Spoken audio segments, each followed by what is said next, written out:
berdasarkan hadis. Kita yakin itu pasti berlaku. Yang kedua, kita melihat bahawa 69 tahun umat Islam di Gaza, bumi Palestin masih hidup dengan hebat sekali. Dan saya rasa salah satu aspek kekuatan ialah kekuatan dalaman. Saya terpegun mendengar ceramah seorang Kristian sebelum ini, namanya Lawrence Booth. Kemudian memeluk Islam. Dia pergi ke Gaza. Ketika itu dia masih Kristian. Lawrence Booth ini ipar Tony Blair. Ipar bekas PM Britain Tony Blair. Ipar ini nama Lawrence Booth, seorang wanita. Dia pergi ke Gaza sebagai Kristian hanya untuk meninjau, melihat. Dia mengatakan dia singgah ke semua rumah perkhemahan sahaja. Dia masuk, anak beranak di kemah yang kecil itu ramai. Ketika dia masuk itu di musim Ramadan, dia lihat tak ada apa di rumah mereka. Yang ada cuma satu bekas macam satu piring, adalah sedikit makanan untuk menjamu ramai orang di kemah itu. Ketika itu kata Lawrence Booth, saya marah pada Tuhan. Tuhan orang Islam lah. Saya marah sungguh-sungguh pada Tuhan orang Islam. Mengapa you zolimi bangsa ini? Hidup merana, makanan tiada, tempat tinggal sempit. Tiba-tiba you suruh mereka berpuasa Ramadan lagi. Dan mereka pula patuh berpuasa.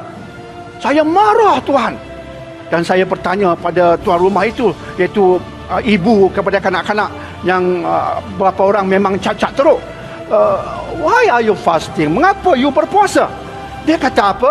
To understand the poor. Nak memahami perasaan orang miskin. Ketika itu saya terkejut. Dia teramat miskin, dia berpuasa dengan senyuman, tak marah Tuhan, tak merungut. Mengapa Tuhan balakan kami? Tak keluar kalimat itu. Dia berpuasa dengan senyuman, dan ketika ditanya, dia berkata nak memahami orang miskin. Sedangkan Lawrence Booth berkata, siapa lagi yang miskin melainkan mereka. Dan itu menyebabkan Lawrence Booth akhirnya masuk Islam. Jiwa ini bukan seorang dua. Kekuatan dalaman ini saya yakin, kekuatan dalaman yang menjadikan orang Islam Palestin hari ini, saya nak katakan bahawa model. Jika tuan-tuan dan puan-puan nak mencari role model, nak mencari orang Islam kelas pertama, itu dia tempat dia. Di bumi Palestin, di Gaza. Itu dia, Muslim kelas pertama. Bukan di Malaysia, di sana. Itu kekuatan dalaman. Yang kedua, Tuan Haji, kita melihat contohnya Hamas, dia bukan semakin lemah, dia semakin kuat.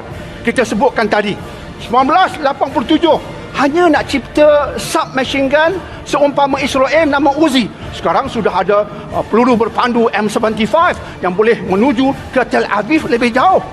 Maka ini kekuatan yang saintis rasakan, jangan main-main. Dan yang ketiga ialah laporan contoh oleh Profesor Petras. Profesor Petras telah buat satu kajian dan dia berkata boleh berlaku dalam masa singkat. Apa dia? Perang saudara di bumi Israel.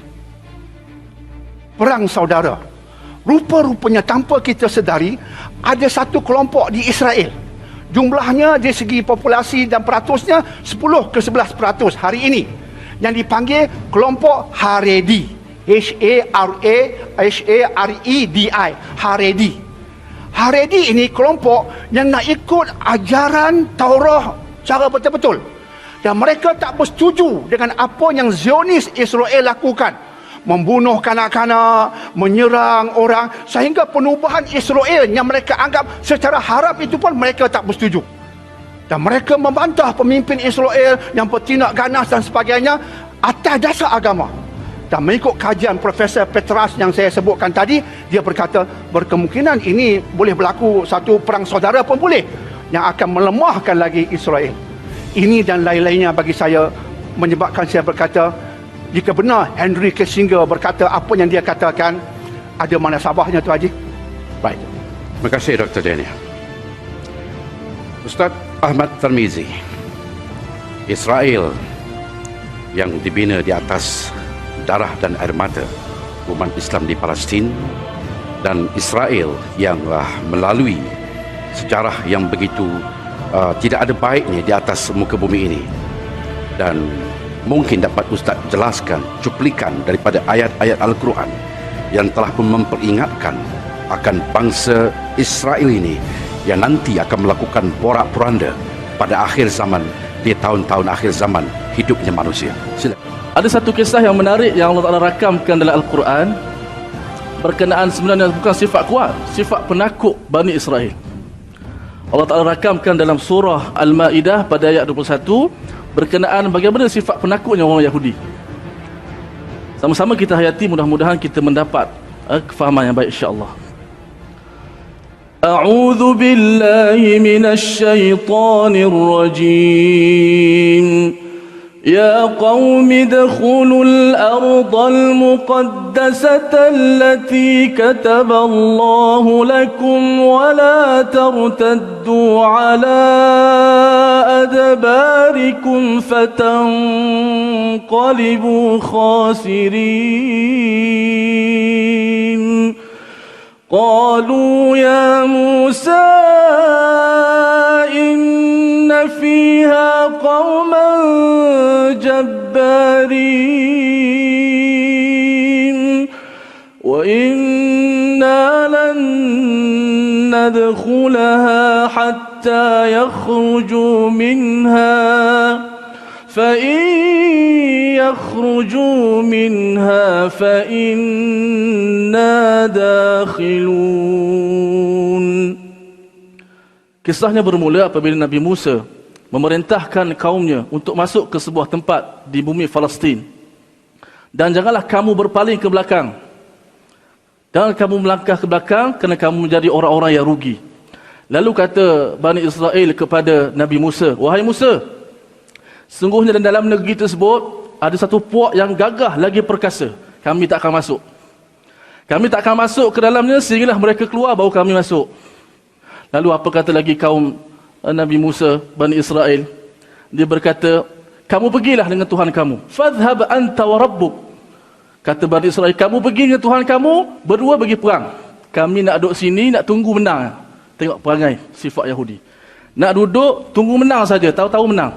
Tak nak berjuang, mengharapkan bantuan orang lain. Sebagaimana Datuk Daniel sebut tadi. Umat Islam di Hama Palestin, mereka kekuatan dalaman mereka begitu kuat. Mereka kebergantungan mereka kepada Allah Subhanahu wa taala begitu kuat. Dan lihat sejarah Islam bagaimana perang Badar. Sejumlah umat Islam menentang kaum musyrikin yang bala puluhan ribu. Tapi kerana kebergantungan kepada Allah Subhanahu wa taala, kekuatan dalaman menyebabkan mereka boleh menang dengan pertolongan Allah Subhanahu wa taala. Jelas kaum Yahudi, mereka ingin duduk saja, menunggu peluang saja. Minta bantuan orang, menunggu untuk menang, tapi tanpa ingin berusaha berjihad dan sebagainya. Setengah ulama mengatakan, ingat ucapan biadab Bani Israel, seolah-olah Tuhan itu bukan Tuhan mereka. Pergilah kamu Musa dengan Tuhan kamu. Mudah-mudahan kita menyadari akan hakikat ini untuk kita lebih bersemangat dalam menambahkan ilmu pengetahuan untuk memasakkan lagi kekuatan dalaman kita, mudah-mudahan insya-Allah. Baik, terima kasih Ustaz. Dr. Daniel, saya ungkap balik satu peristiwa yang berlaku pada 26 Disember tahun 2008. Israel Defense Force, IDF, salah sebuah daripada pasukan tentera yang terhebat dan terkuat di dunia, tersenarai dalam 10 pasukan tentera terbaik dunia. Mereka melakukan operasi ofensif menyerang Gaza daripada udara, laut dan juga darat menggunakan persenjataan yang paling termoden. Dan yang paling mengejutkan, IDF memohon untuk diadakan gencatan senjata setelah lebih sebulan peperangan berlangsung. Apakah ini menandakan bahawa mereka telah pun mengaku kalah dalam bahasa yang terhormat, gencatan senjata?